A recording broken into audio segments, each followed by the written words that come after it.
Hey gang, it's Jambo Comics, back with some more goodies for your peepers. Some great stuff, some good Bronze Age, some fantastic Golden Age, something a little older than that. So we will get started. I will show you something I bought because I'd never had this before. It was expensive, but I just thought it's kind of cool that they're redoing these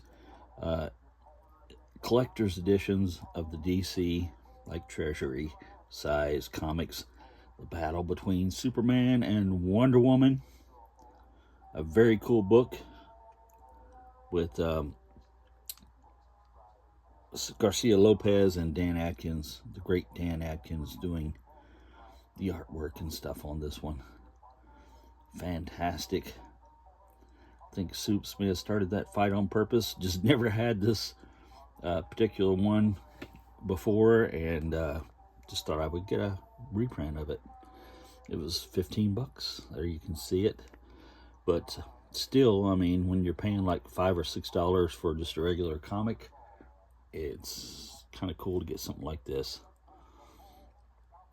There you go. So I was glad to pick that up at the local comic shop, and picked out a few other things from their comic bins, like this one. Just, I think I might actually have this one already, but just couldn't leave it behind. The World's Finest, and this is number 204 with Superman and Wonder Woman again, getting along a little bit better this time.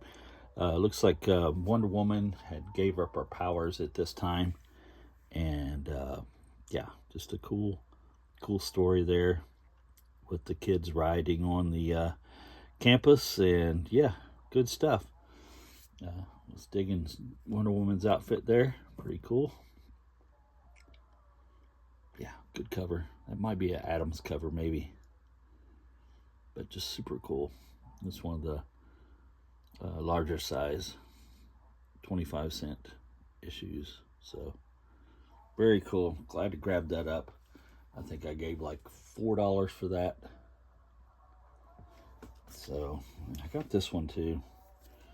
I might actually have this one also, but just a very cool comic, great cover.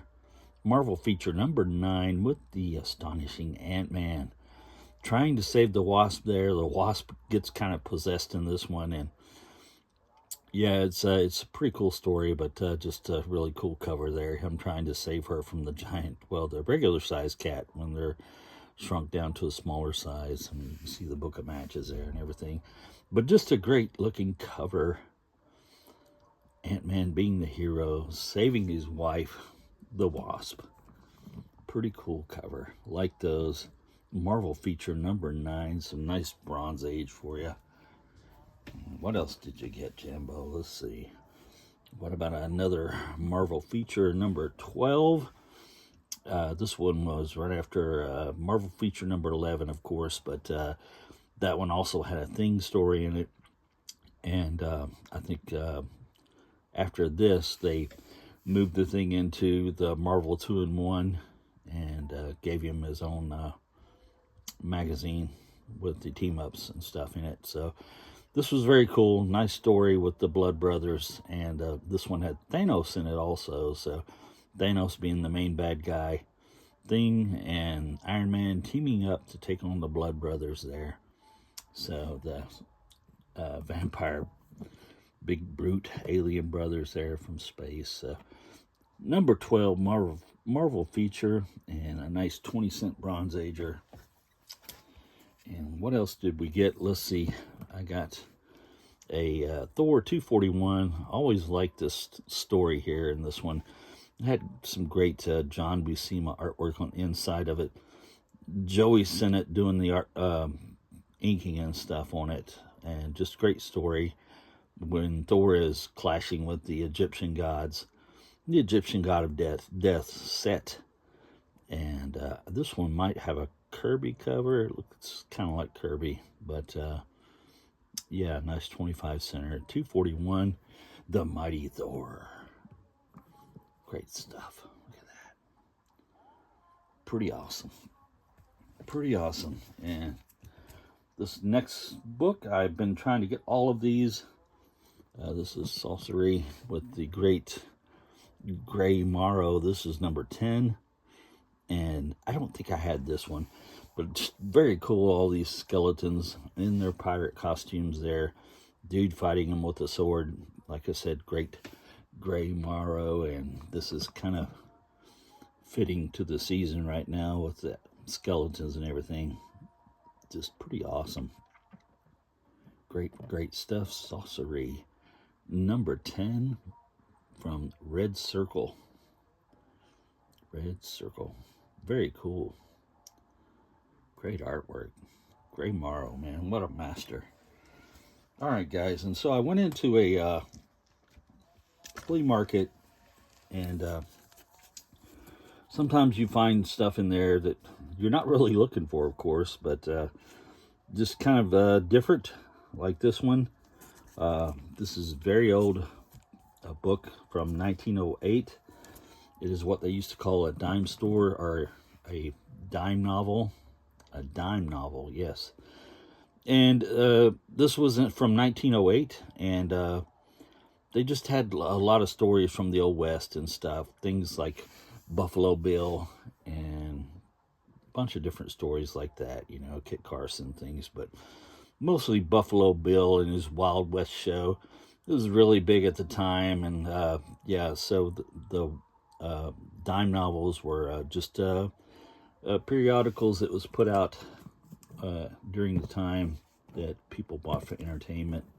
And look at the size of these staples. I mean, they're super huge, and yeah, it's in really bad shape, but it's over 100 years old, and it's got some cool artwork there on the cover. Buffalo Bill fighting it out with the bear, and yeah, very cool. I mean, I thought it was really cool. It was kind of like a pulp on the inside. It just had a few pictures, but mostly just text and things like a novel. So hence the name dime novel. And these were very cool. They had a 1D price tag. I think that is British, I believe. So somebody could let me know. And this was number 118. So it was very cool, and just a nice little piece of history there that I seen and thought was very interesting, and picked it up. So there you go. And finally, for some golden age for you, this is from 1951, and it has a nice Maurice Whitman cover, and let's see, it's Fight number 74. Great Tiger Girl cover there by Maurice Whitman. I love the way she's taking up the whole cover there. Running along with her two tigers, spear in hand, ready to deal out some jungle justice. Avengers of the Jungle. Just great colors and everything. Had a little problem up here and some spine row, but other than that, you know, the staples were still attached, and that bottom one was almost gone, I think, but yeah, they were still attached. And I think it had a tape pull right there. Somebody tore the cover a little bit, but pulled something off of it. But it had some Ken Battlefield art inside of it, as well as some good Edmund Good and Dick Giordano. So Fight number 74 from Fiction House. Beautiful Tiger Girl cover. What more could you ask for? Pretty awesome. Guys, finally, something, these are really hard to find, and they're getting harder and harder to get, but this is from 1940, and it is number 22 of Jumbo Comics.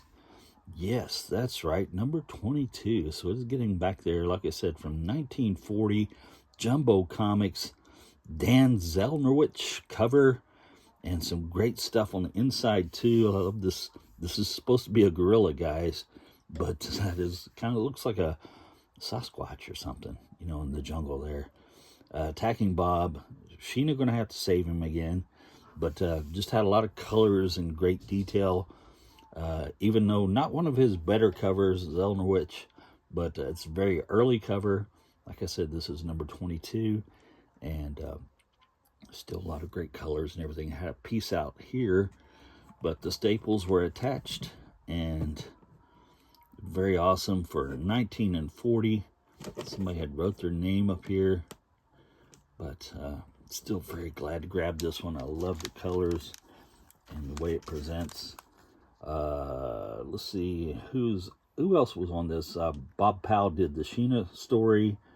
Jerry Iger on Bobby, and Hawk of the Sea was done by Will Eisner, as well as Bob Kane on Peter Pup. That's right, Batman's own Bob Kane doing some work in Jumbo Comics here. This is number 22.